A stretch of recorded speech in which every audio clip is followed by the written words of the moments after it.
welcome guys. You guys are going to talk to us about GM. Yes. So take it away. Okay, I'm Josh. I'm Julian. I'm Felipe. I'm Cooper. Alright, so we're going to start us off talking about the GM ignition crisis. It was brought up in 2014. We're going to at first start with an overview of the situation. We're going to talk about the media coverage that was involved with it, the root causes, some of the steps that they took to resolve the crisis, and then our team's opinions on GM and questions that you may have, which you can also ask throughout the entire presentation. So an overview of the problem. So the General Motors faulty ignition recall began in 2014, and it was after the Milton lawsuit, which was occurred in 2013. A lot of lawsuits came up, and then finally after the Milton one, they were able to do this recall. And GM knew about these problems with the switches for about more than a decade.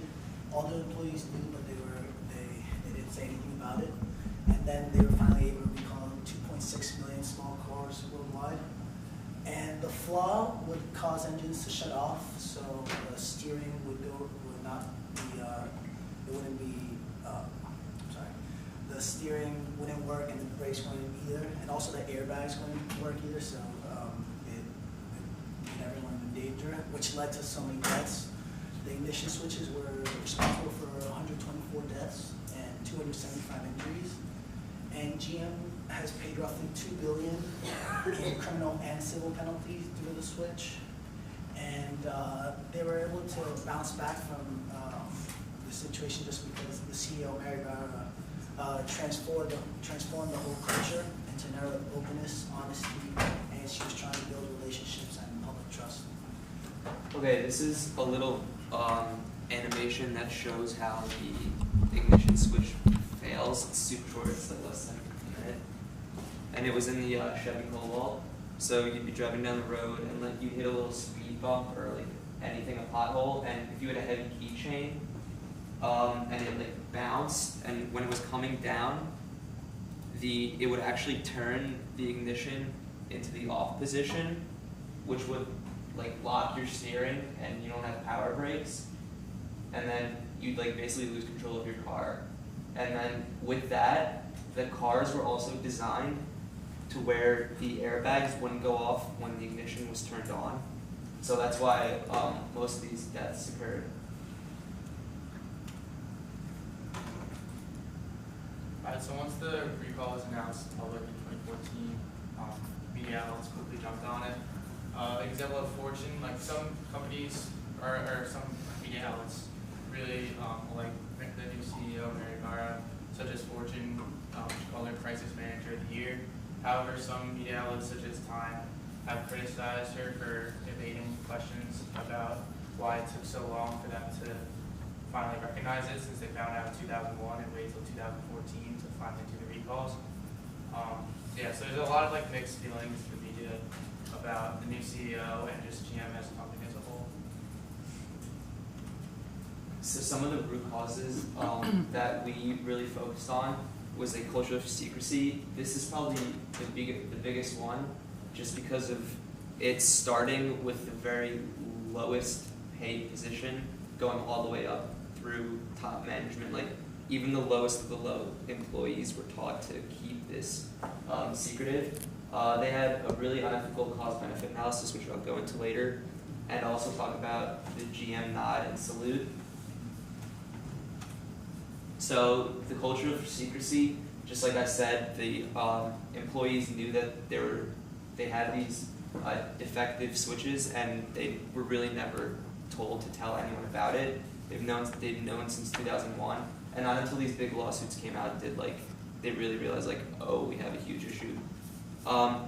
It really restricted individuals to make the right decisions, because since this secrecy was going on through the whole entire company, if there was one individual who sort of wanted to step up and say, hey, we have a real problem here, basically they would get shunned away, because the whole entire company culture was based around the secrecy.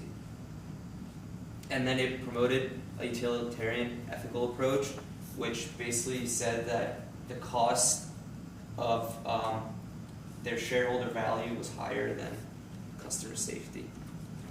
And that sort of goes into unethical cost-benefit analysis as well. So cost-benefit analysis is just a systematic process for calculating and comparing benefits and costs. And in the long run, GM concluded that paying off like deceased relatives would be cheaper than installing a $10 part in their cars.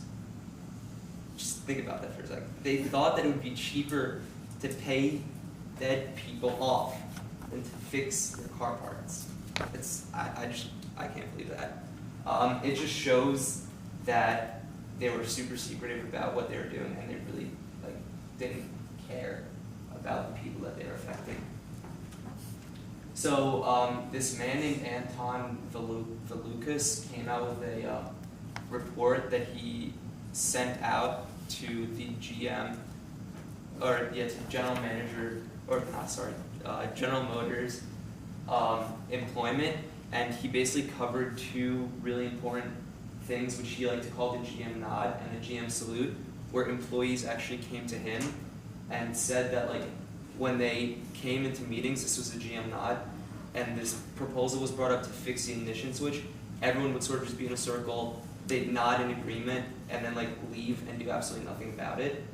And then going along with that, the salute was like they'd come into a meeting again, and everyone would just be sitting like cross-armed, and someone would bring up the issue, and they'd be pointing to like, oh, it's like his fault, or oh, it's her fault, like it's not mine. So no one was actually taking the blame for themselves, and that's when Mary Barra stepped in. She really changed the whole thing and was like, listen, like I'm taking full responsibility, it's my fault.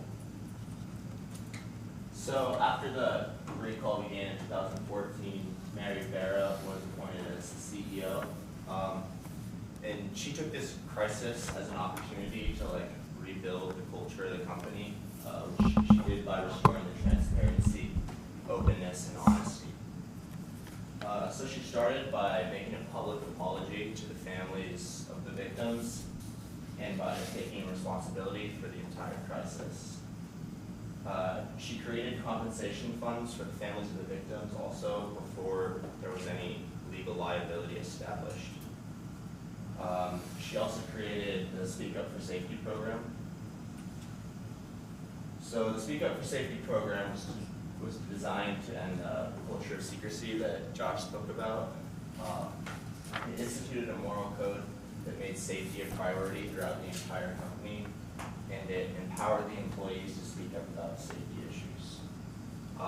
The program was brought to light when a college intern noticed a safety issue and then reported it. The intern was then recognized publicly by the company's leaders.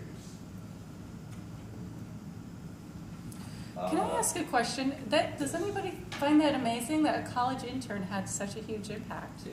I mean, that's really amazing story. I had no idea. I think it was with like Mary Barra too, though. She Right. really like brought that out with the kid. Who says she can't have an impact, right? Yeah. And I guess maybe I just don't know this, but in terms of a company, who exactly is in charge of making that decision to say like, these parts are more expensive for us to buy than or that's more expensive for us to do than paying off people's relatives' debt. Like, who exactly makes that decision? They just, I think the business, and in business aspect, I think they just like, the heads looked at the cost benefit analysis like I talked about, and they were like, we're not gonna waste, or like they thought it would be better to just pay off the people than to fix the car part. I can't put my head around how they would do something like that. Just a quick jumping on that. In manufacturing settings, you're always going to have a finance operations chief or department, and that's all they do. So that's very common. Scary. Sorry to interrupt.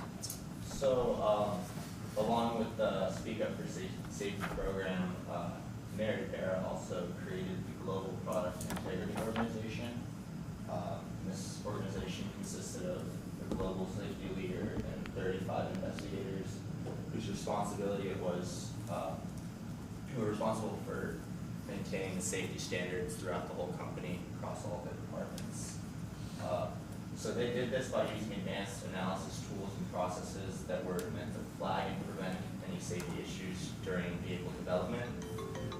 They also collected field data that was to help them react quickly to quality issues that were not flagged during field development.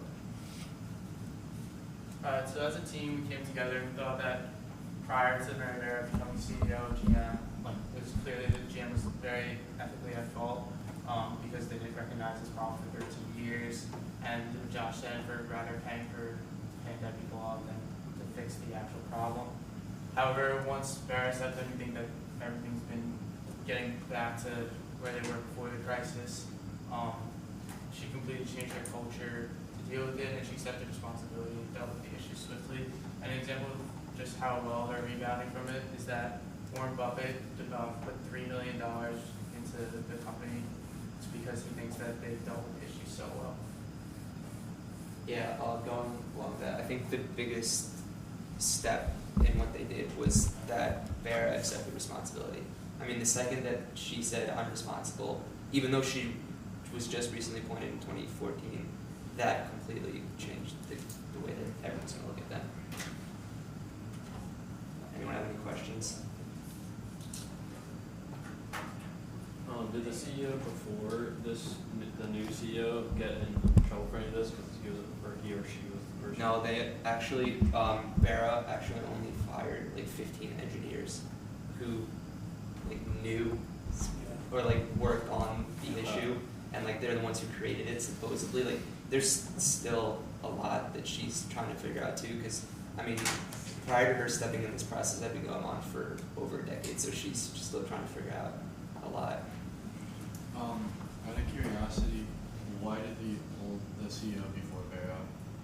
Did they step down? Did they resign? Were they like kind of like pushed out? I think it was sort of like,